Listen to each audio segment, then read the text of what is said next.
guys, welcome back to my channel. So, makeup done, lashes fixed, nails done, and the lights on, the camera on, and boom! Here is this episode. In this episode, we're going to be doing some unboxing.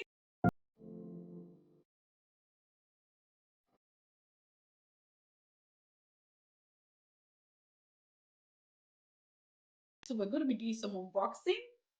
Yes, and also we're going to be having a heart to heart talk. Like this has been on my mind for a very long time. And the reason why it actually like came up so real to me was, like I have lived my life back in Nigeria, like in Africa. And from where I have stayed in Africa, we always know that women have some limitations. When I'm talking about limitation, I'm not talking about the fact that you cannot do what a man is doing, but because of the demands, because of the expectations, because as you grow up, you begin to have different demand, different responsibility, and because of those demands that are so weighty, a lot of women begin to lose or begin to abandon themselves in the course of responding to those demands. But you know what? I recently went for a conference about 3 weeks ago. It was a women leadership conference, and right in the conference, a larger percentage of the women in the conference or the women in the room were actually white. So literally, I would have been, it should have just been two women that are black in the midst of close to 100 or even more than 100. But I invited some of my friends, so two of my friends joined me. So we happens to be like four black women in the room. So I'm just going to adjust this. Now, say it looks like four black women in the room, but if I never actually like invited my friend, I would have just been me and another lady. Now, it was so interesting that when we conversation started getting so hot or getting interesting, it happens that the same challenge I used to like most women, we complain about coming from African country. It's the same that these women that are white that I always feel like they are born and bred here in Canada or even born and bred outside the country or in a developed country.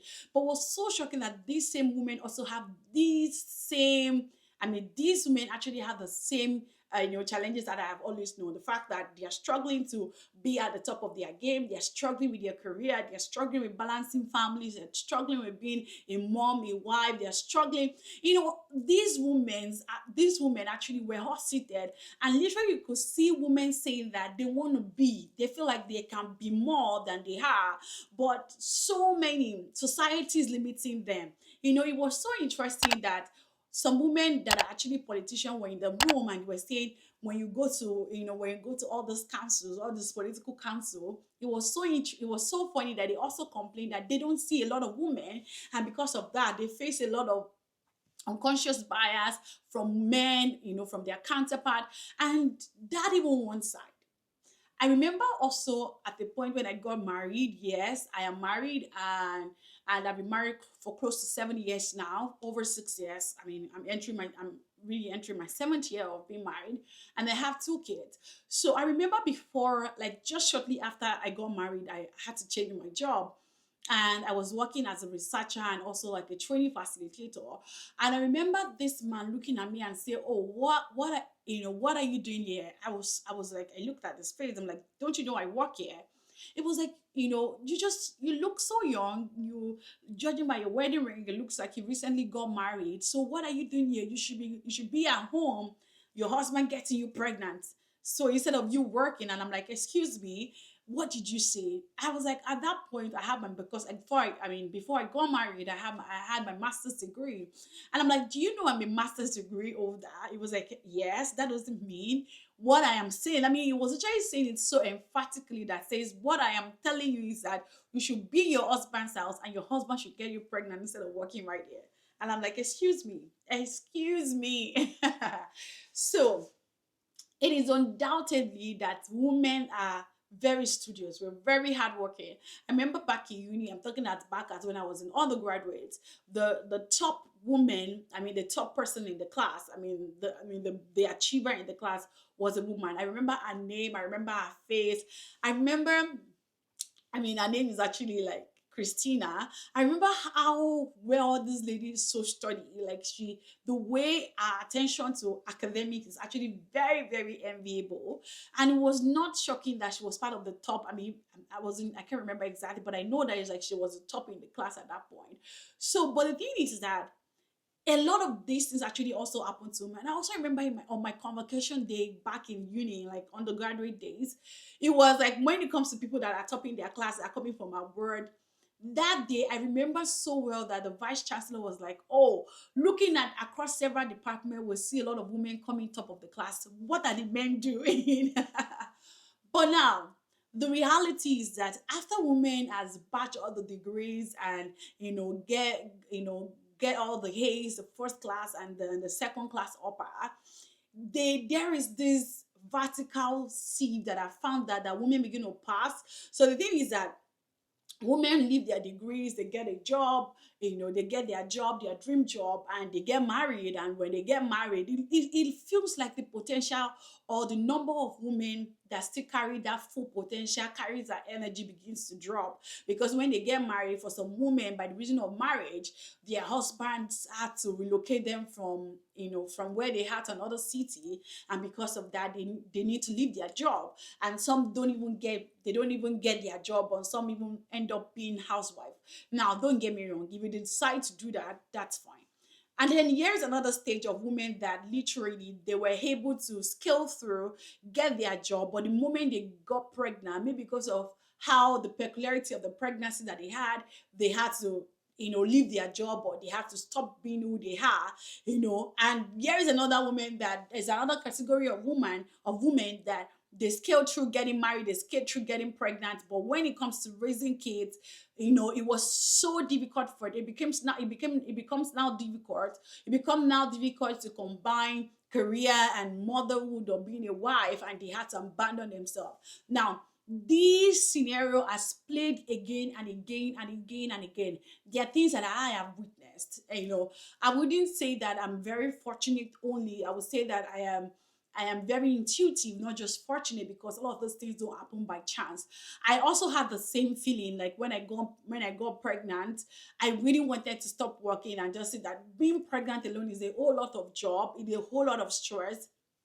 I remember when I had my baby and work, I was still working, and work was so demanding, and I was questioning myself that who would even send me to be here? Why don't just I stay at home? After all, my husband can take care of me. Yes, there's gonna be a little bit of limitations here and there, but I could have just stay at home and just be taking care of my husband. But I didn't give in to that pressure, and I'm grateful for that. I didn't give in to that pressure. And so many episodes of that has also happened in my life. I remember that when I had my second child, and I got this international offer, and it was all looking like, I had to choose between, because my baby then was about 5 months or even less than 5 months, because my baby, I was doing exclusive breastfeeding at that point. And I was like, should I drop my daughter with my husband or bring my mom home and go to the international conference and all of that?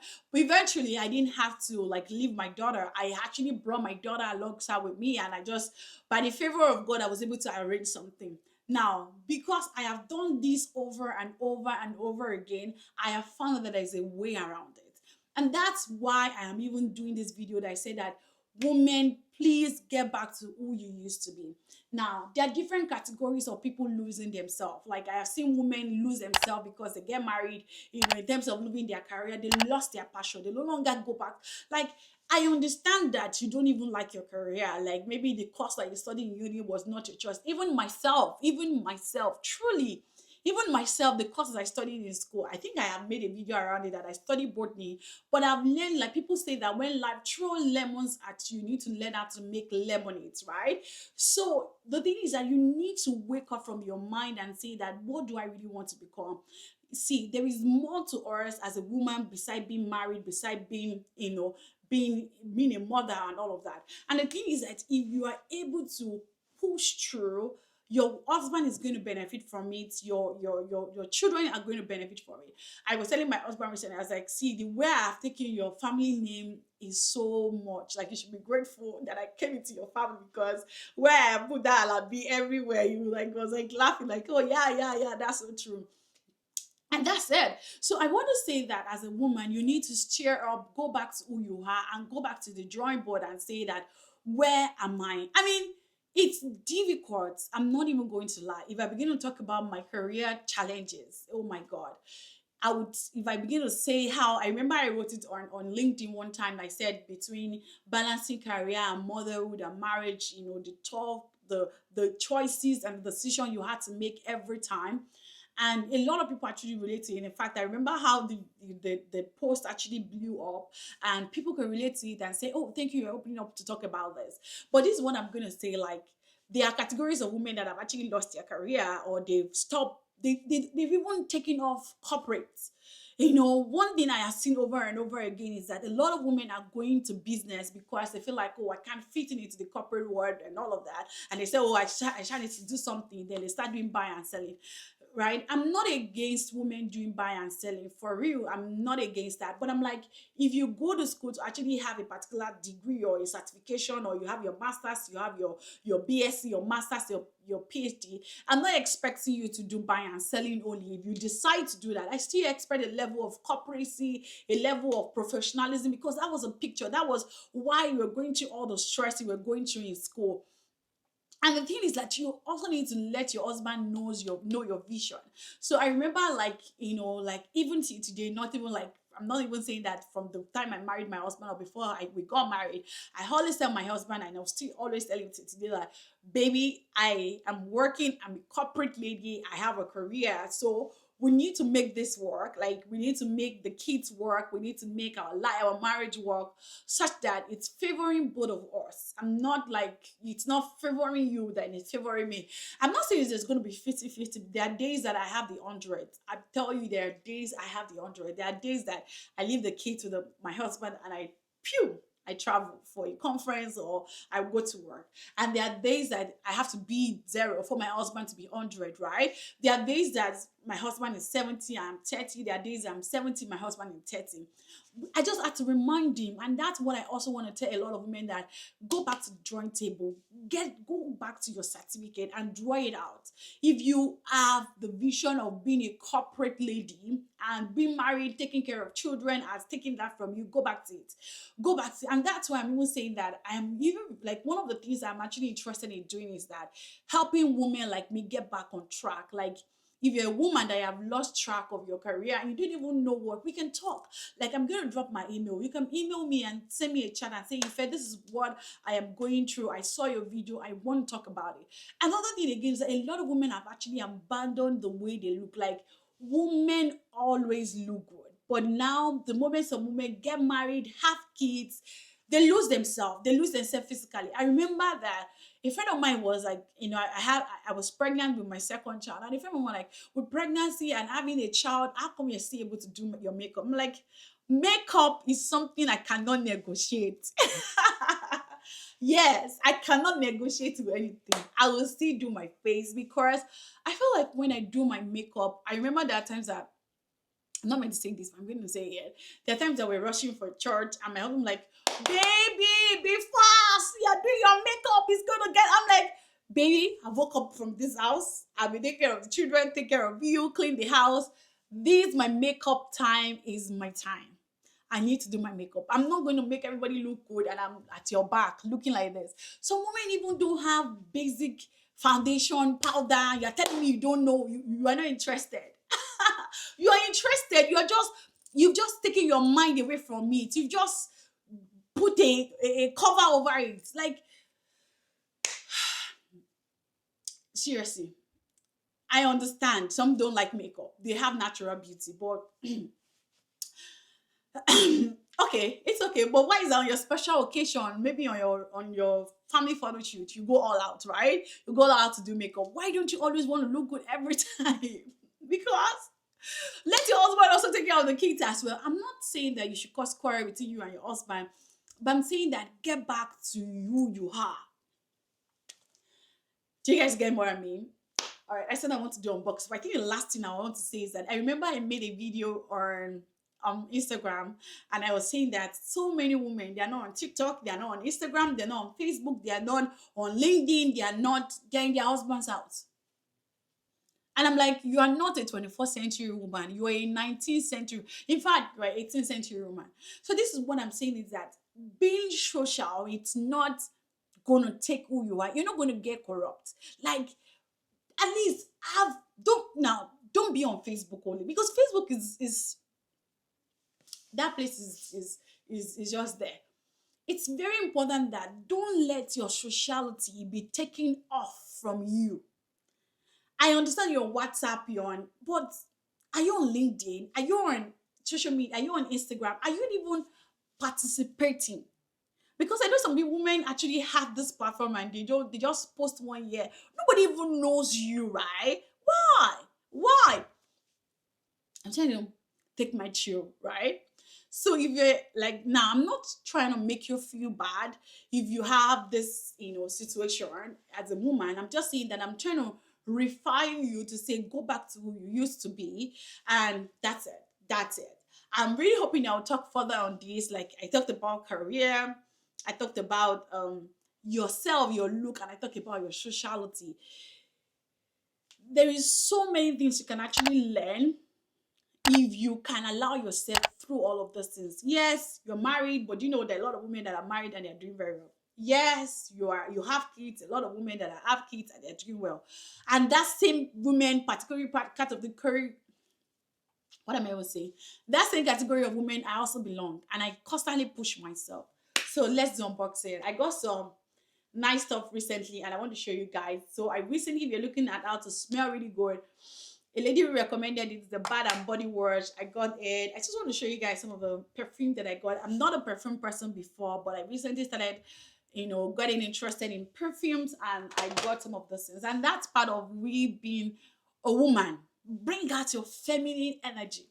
Don't let anything take your feminine energy from you. Not marriage, not society, not demands of life.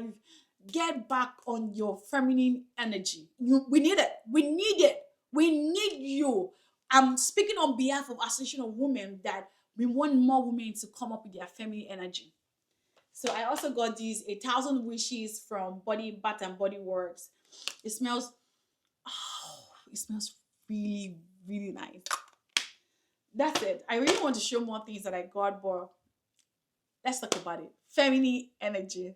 Yeah, so see you guys in my video. If you have any feedback to this, if you need any help in getting back on track, please feel free to contact me. I'm not charging you. I'm not charging anybody. I love to do this, and it's not like I'm gonna charge you. We'll talk about it, we'll draw action plans. Your success story is what is gonna make me really excited, right? All right, so at this point, I'm gonna say that if you're not subscribed to my channel, yeah, I just feel. If you have not subscribed to my channel, please subscribe. If you have not liked, please like this video. But don't forget what I said.